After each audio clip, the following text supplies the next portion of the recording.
حضرت عمر بن عاص رضی اللہ تعالیٰ عنہ نے مصر خود فتح کیا تھا، خود فاتح تھے. حضرت عمر نے انہیں گورنر مصر بنا دیا. ان کا بیٹا ایک عام آدمی کے بیٹے کو کہنے لگا چلو اپنا اپنا گھوڑا دوڑاتے ہیں، بھلا کون جیتتا ہے. گھوڑے دوڑے، عام آدمی کا بیٹا جیت گیا. گورنر صاحب کے بیٹے نے درہ اٹھایا اور درہ اٹھا کر کے اس جیتنے والے غریب آدمی کی کمر پہ درے مارے. اس کو جب درے لگے تو بیٹے نے گھر آ کے باپ کو اپنی لہو لہان کمر دکھائی. باپ کے دل میں بڑی قدر ہوتی ہے اولاد. درجے تو لوگ ماں کے بیان کرتے رہتے ہیں، لیکن جتنا باپ پیار کرتا ہے اس کا بھی تقاضا کوئی کر نہیں سکتا. والد نے جب دیکھا نا لہو لہان ہے گردن، تو والد چیخے، روئے، اور پھر پتہ نہیں اگلے 1.5 منٹ میں اس بچے کے والد کو کیا ہوا. اس نے آنسو پونچھے اور بیٹے کو کہنے لگا میرے گھوڑے کے پیچھے بیٹھ. کہا کدھر جانا ہے؟ فرمانے لگے یہ ظلم کا دور نہیں، یہ عمر کا دور ہے. ہاں ایسی بات ہے کوئی جو مرضی کر جائے؟ بیٹھ میرے گھوڑے پہ.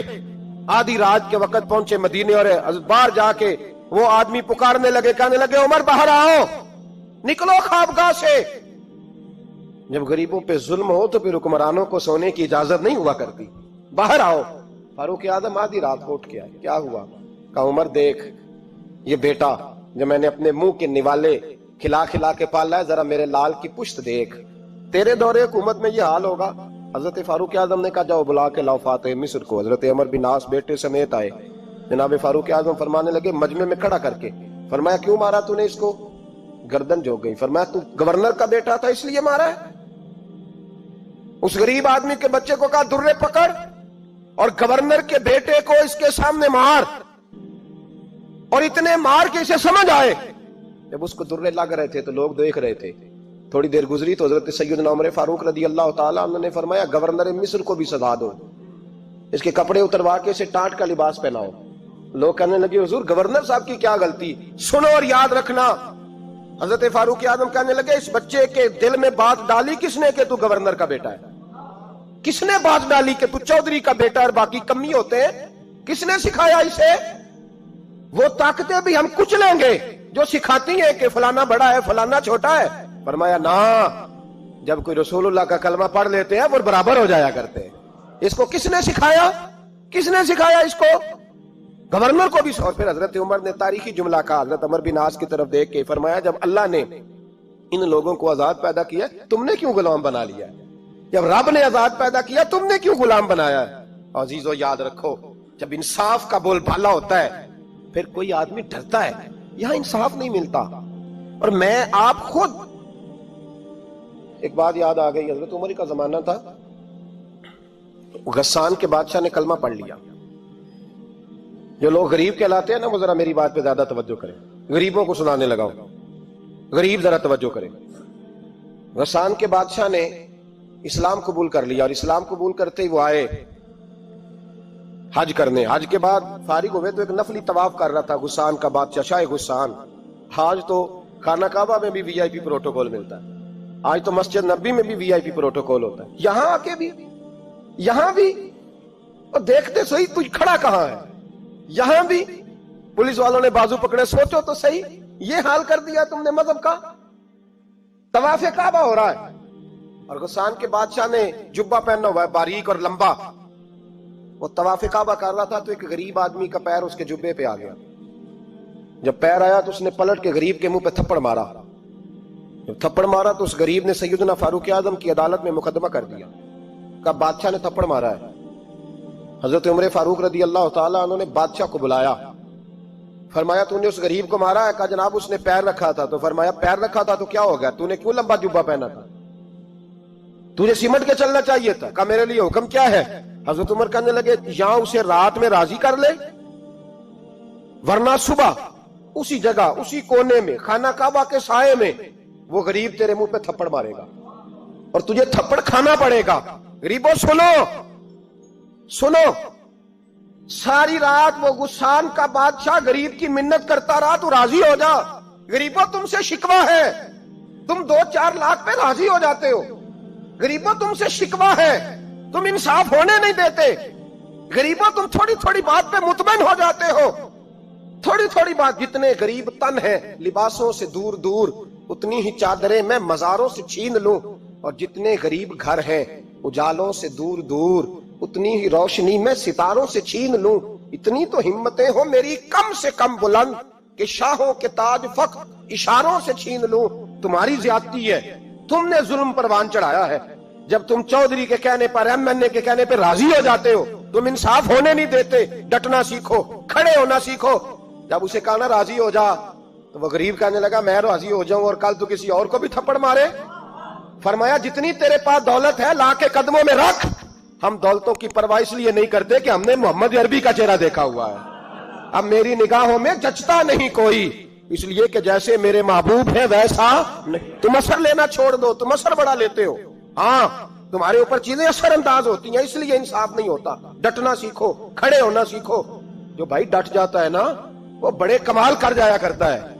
ساری رات مناتا رہا، حضرت عمر سے کہنے لگا وہ نہیں مانتا، تو جناب عمر کہنے لگے پھر تیاری کر لیں، ہم بادشاہ نہیں دیکھیں گے، دولت نہیں دیکھیں گے، ہم رسول اللہ کا دین دیکھیں گے، ہم نبی پاک کا نظام دیکھیں گے۔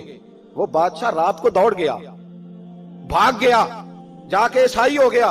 لوگوں نے کہا اتنا قیمتی آدمی عمر نے ضائع کر دیا۔ فرمایا چپ کرو، میں نے کوئی چیز ضائع نہیں کی، میں نے تو اپنے رسول کا دین بچا لیا ہے، کوئی شے ضائع نہیں ہوئی۔ عدل جب تک میں پھر کہوں گا، اس عدل کے نقصان میں ہر آدمی برابر کا شریک۔ ہم عدل ہونے نہیں دیتے، ہم عدل قائم نہیں کرتے، ہمارا تقاضا ہی نہیں کہ عدل ہو، ہم اپنے آپ کو عدل کے لیے پیش ہی نہیں کرتے، مزاج ہی نہیں۔ حضرت علی المرتضیٰ ایک جری انسان تھے، اور وہ علی تھے جن پر انسانیت رشک کرتی، اور مولا علی وہ ہستی تھے کہ میرے مصطفیٰ کریم صلی اللہ تعالی علیہ وسلم نے فرمایا اس کے دیدار کو تو فرشتے بھی آیا کرتے ہیں نا، بڑا آدمی۔ اور پھر امیر المومنین خلیفۃ المسلمین حضرت علی، خود مولا علی نے حضرت قاضی شریح کو قاضی بنایا، چیف جسٹس بنایا، اپنے ہاتھوں سے تعیناتی کی۔ حضرت مولا علی رضی اللہ تعالیٰ عنہ کی زرہ گم ہو گئی، کافی دیر گزر گئی تو ایک یہودی کے پاس وہ زرہ آپ کو نظر آئی۔ حضرت علی نے ڈائریکٹ اس سے چھین نہیں لیا، حالانکہ امیر المومنین تھے۔ ہمارے ہاں ڈنڈا بھی بڑا چلتا ہے نا، جو طاقتور ہوتا ہے وہ تو تھانے جاتا ہی نہیں، اس کو ضرورت نہیں، اس نے تو بندے رکھے ہوئے ہیں، اس کو تو پتہ ہے کام کیسے لینا ہے۔ لیکن حضرت علی نے آئینی رستہ اختیار کیا، قانونی رستہ۔ قاضی صاحب کی عدالت میں مقدمہ کیا کہ فلاں یہودی کے پاس میری زرہ ہے اور وہ چوری ہو گئی تھی، گر گئی تھی، گم گئی تھی، مجھے دلائی جائے۔ قاضی صاحب نے بلا لیا یہودی کو، امیر المومنین بھی کٹہرے میں۔ قاضی صاحب کہنے لگے اس سے کہ زرہ تیری ہے؟ اس نے کہا جی میرے پاس ہے تو میری ہے۔ قاضی صاحب کہنے لگے حضرت علی سے گواہ آپ کو دینے پڑیں گے کیونکہ مقدمہ آپ نے کیا ہے، اگرچہ وہ امیر المومنین ہے۔ توجہ ہے بھائیوں کی، سمجھ آ رہی ہے باتوں کی؟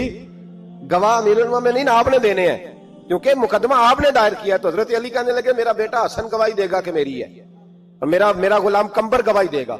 قاضی صاحب کہنے لگے حضور ان کی گواہی درست تو ہے پر میں نہیں تسلیم کرتا، اس لیے کہ بیٹے تو باپ کے حق میں بولا ہی کرتے ہیں، نوکر تو آقاؤں کے حق میں بولتے ہی ہیں، جائیں کوئی غیر جانبدار بندہ لے کے آئیں جو گواہی دے۔ تو حضرت علی خاموش ہو گئے، کہنے لگے ابھی میرے پاس ایسا کوئی گواہ نہیں۔ قاضی صاحب کہنے لگے چلیں پھر آپ یہودی کو راضی کریں، آپ نے کیوں بلا وجہ گھسیٹا عدالت میں، راضی کریں، انصاف کا تقاضا ہے۔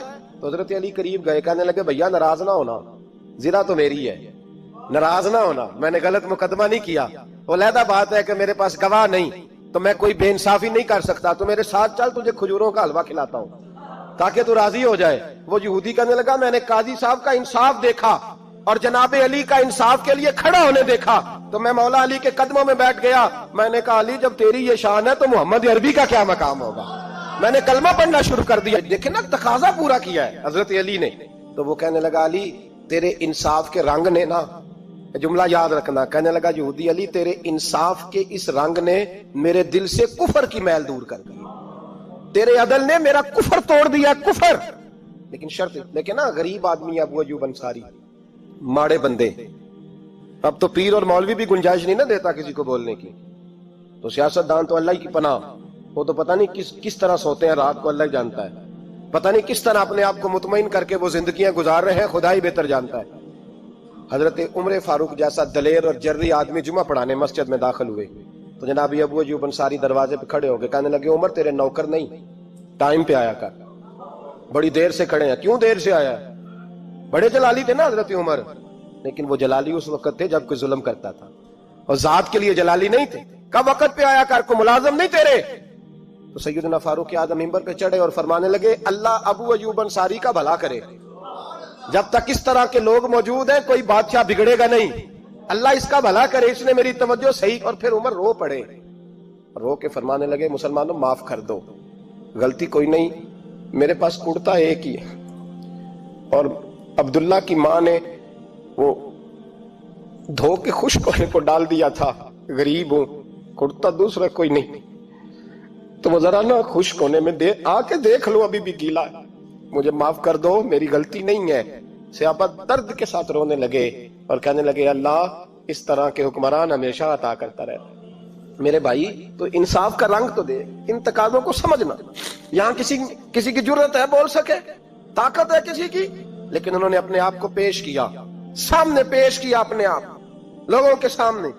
دو مال غنیمت کی چادریں بانٹ رہی ہیں، سب کو ایک ایک ملی ہے۔ فاروق اعظم جمعہ پڑھانے آئے تو اسی چادر کا کرتا، اسی کی تامت، لوگ کھڑے ہو گئے، عمر بتا تو نے دو کیوں لی؟ یہ انصاف ہے، یہ عدل ہے، کیوں لی دو؟ تو حضرت عمر کہنے لگے میرا بیٹا جواب دے گا۔ عبداللہ بن عمر بولے، کہنے لگے ابا جی کے کپڑے بڑے پرانے ہو گئے تھے، میں نے اپنے حصے کی بھی اپنے ابا جی کو دے دی ہے۔ دیکھیں نا یہ انصاف میرے نبی پاک نے کیا ہے، صحابہ نے سیکھا ہے۔ میں اور آپ تیار نہیں، ہم تیار نہیں انصاف کے لیے، ہمارا مزاج نہیں انصاف کا، ہمیں خود بہت سارا آگے پیش ہو کے رنگ دکھانا پڑے گا، اس کے لیے ہماری تیاری نہیں۔ اس لیے ہم حکمرانوں کو گالی دے کے چپ کر جاتے ہیں، اس لیے ہم وکیلوں کے کہتے ہیں بکتے بڑا ہیں، جج بکتے، یہ باتیں کر کے ہم خاموش ہیں، ہم پیش نہیں کر پا رہے ہیں، ابھی تک ہم اپنے آپ کو کھڑا نہیں کر پا رہے کہ ہم سے مطالبہ کرو انصاف کا، کھڑا نہیں۔ حضرت سیدنا علی المرتضیٰ شیر خدا رضی اللہ تعالیٰ عنہ فرماتے ہیں بدر کے لیے جب جا رہے تھے تو سواری ایک تھی، سوار تین تھے، ایک سواری اور سوار تین۔ فرماتے ہیں نبی پاک صلی اللہ علیہ وسلم نے فرمایا تین کٹھے نہ بیٹھنا، دو بیٹھے، سواریوں کو تکلیف ہوتی ہے، قربان جاؤں کیسا رسول دیا ہے جو جانوروں کے حقوق کا بھی خیال فرماتے ہیں صلی اللہ علیہ وسلم۔ فرمایا دو بیٹھے۔ حضرت علی کہتے ہیں پہلے میں اور نبی پاک صلی اللہ علیہ وسلم بیٹھے، اور تیسرے ہمارے ساتھ ابو درداء رضی اللہ تعالیٰ عنہ۔ فرماتے ہیں جا رہے تھے بدر کے لیے، پہلے میں اور حضور بیٹھے، پھر نبی پاک اور ابو درداء بیٹھے۔ فرماتے ہیں پھر نمبر لگ گیا میرا اور ابو درداء کا، اور مصطفیٰ نے گھوڑے کی لگام تھامی تو حضرت ابو درداء تڑپ اٹھے، کہنے لگے علی نہ طبیعت مانتی ہے، نہ ادب مانتا ہے، نہ عشق مانتا ہے، تو اس طرح کر، میں تو چھوٹا ہوں، آپ کہیے رسول پاک سے، آپ ہر لحاظ سے بڑے ہیں، آپ عرض کیجئے کہ حضور نہ ادب مانتا ہے، نہ عشق مانتا ہے، نہ پیار مانتا ہے، نہ تقاضا ہے، مہربانی کرے آ جائیں۔ حضرت علی ہاتھ باندھ کے عرض کرنے لگے محبوبہ ٹھیک ہے، باری آپ کی پیدل چلنے کی ہے، پر مہربانی کریں، ادب پیار اور محبت مجبور کر رہی ہے۔ تو حضور نے فرمایا علی چپ کر، میں عدل نہیں کروں گا تو لوگ عدل سیکھیں گے کیسے؟ اگر میں عدل نہیں کروں گا تو قوم سیکھے گی کیسے؟ مجھے عدل کرنے دے، انصاف کرنے دے، فرمایا چلنے دے مجھے پیدل، کچھ نہیں ہوتا۔ تقاضا عدل جب تک پورا نہیں ہوتا، آپ یقین کریں میرے اساتذہ کہا کرتے تھے میں عدالت کو عدالت نہیں کہتا، کچہری کہتا ہوں، اس لیے کہ عدالت وہ ہوتی ہے جہاں عدل ہوتا ہے۔ یہاں تو حال یہ ہے، بتائیے وکیل کو نہیں پتا ہوتا کہ جو میرے پاس آیا یہ غلط آدمی ہے، وہ اس کی حمایت کرتا ہے کہ نہیں، اس کے ساتھ چلتا ہے کہ نہیں، جھوٹ کے ساتھ آخر تک لڑتا ہے کہ نہیں لڑتا، جو گواہ بن کے جا رہے ہوتے ہیں انہیں پتا ہوتا ہے کہ نہیں کہ ہم جھوٹے کی گواہی دینے جا رہے ہیں، تو پھر کیا سارا ظلم حکومتیں کر رہی ہیں؟ معاشرہ بھی تو اپنی ترتیب بدلے نا، لوگ بھی تو اپنا رنگ بدلے نا، لوگ بھی تو طبیعت بدلے نا۔ کون منتخب کرتا ہے انہیں ظالموں کو؟ عوام، اور پھر اس کے بعد شکوہ بھی عوام ہی کرتی ہے۔ خدا را تقاضے سمجھو، مزاج سمجھو، طبیعت سمجھو اسلام کی۔ میرے نبی پاک صلی اللہ علیہ وسلم نے عدل کا بول بالا کیا، ہر مقام پر، ہر نقطے پر رسول پاک صلی اللہ علیہ وسلم نے عدل اور عدل کی آواز بلند فرمائی۔ کوئی مقام ایسا نہیں، آپ پڑھیے کتابیں، اگر ایک کلمہ پڑھنے والے اور یہودی کا فیصلہ آیا ہے اور نبی پاک صلی اللہ علیہ وسلم نے یہودی کو حق میں سمجھا ہے تو نبی پاک نے یہودی کے حق میں فیصلہ دیا۔